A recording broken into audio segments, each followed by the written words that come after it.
Hello, my name doesn't really matter, but I'm gonna talk about the Scott Pilgrim graphic novels, and we're gonna start at the start. So we're gonna see first one first.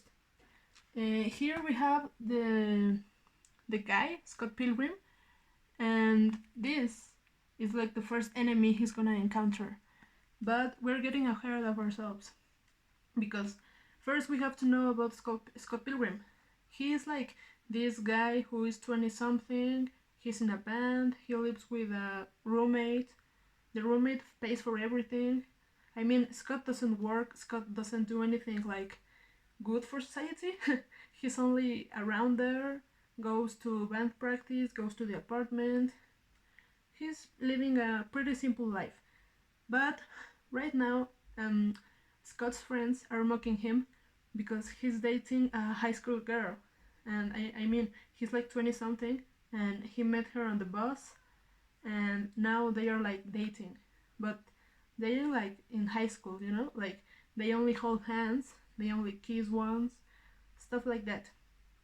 And well, the thing about this is that Scott Pilgrim only likes to do things that feel good, to be simple about stuff.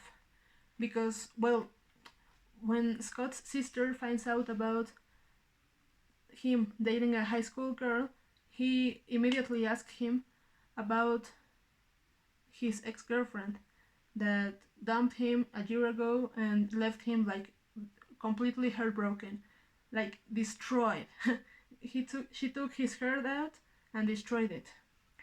So yeah, now Scott is taking his new girlfriend, whose name is Knives Chow, to the band practice, where we meet Stephen Stills, who is this guy.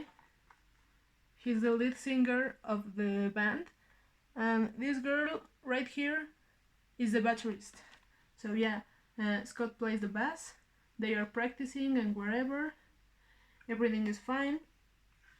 Scott leaves practice early to go with his new girlfriend somewhere, and the next day and the days after that, he starts having these weird dreams where a pink haired girl goes literally through his mind.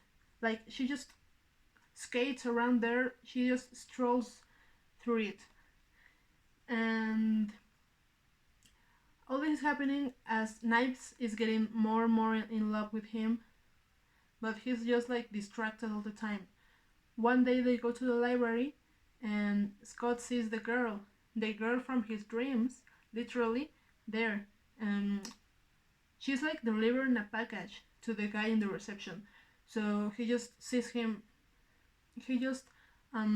her like far away and stays distracted the whole day.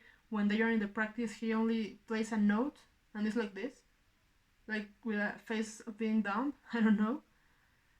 And then, days later, he goes with Knives to take her to the school or whatever, and I don't know, it's like a relationship when you only hold hands, so there's not much to do. They go to the arcade, they go eat pizza, they talk about Knives' friends, things you do in school.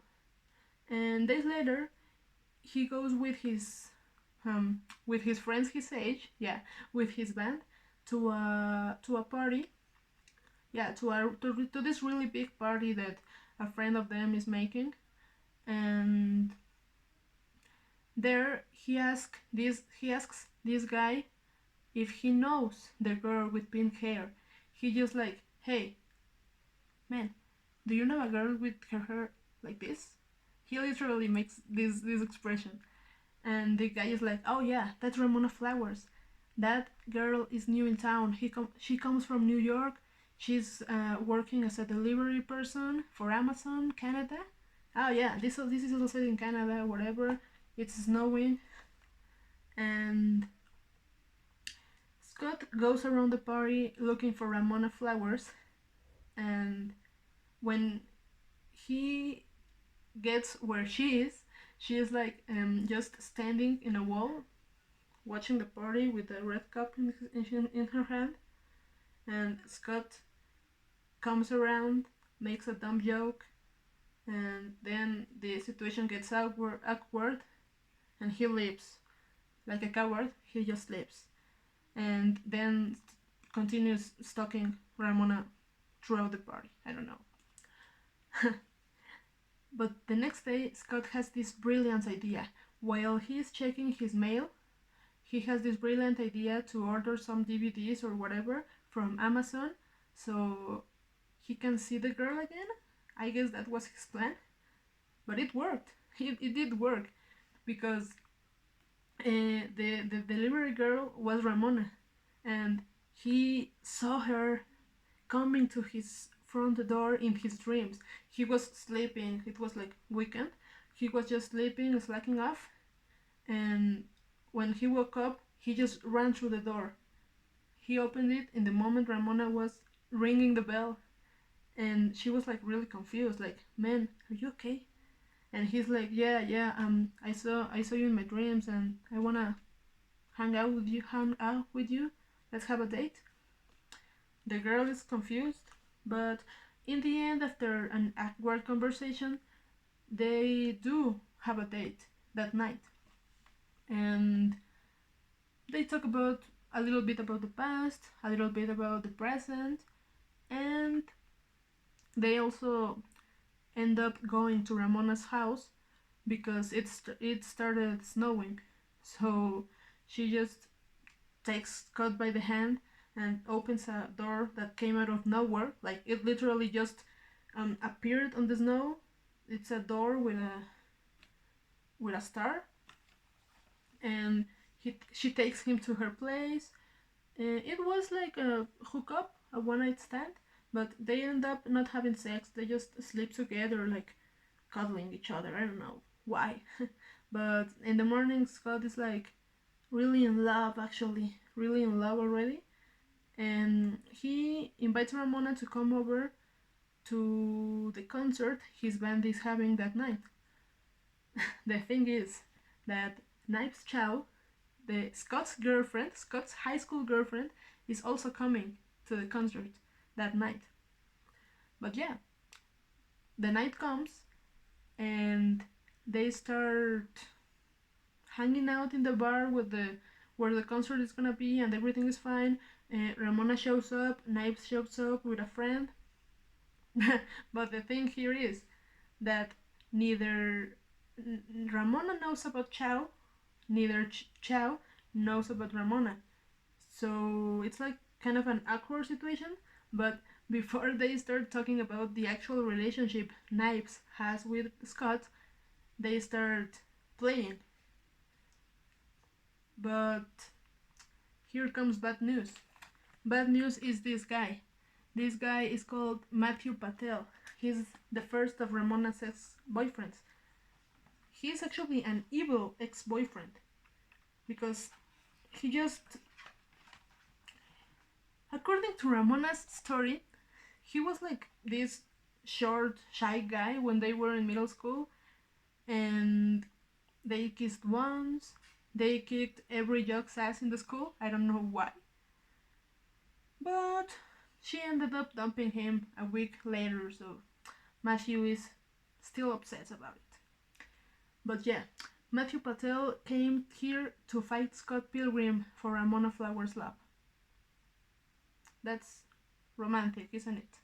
It isn't, because this guy hasn't seen her since middle school, like 10 years ago. I mean, it's creepy, right? But yeah, this guy starts telling Scott, "Hey man, we're gonna fight. Did you know about this?" And Scott is like, no. I got an email, but I deleted it. And the letter you sent, I didn't read it. So yeah, this pisses off Matthew Patel. And turns out he has these psychic powers. He can summon these demon girls who actually help him like throw fireballs and everything while he's fighting.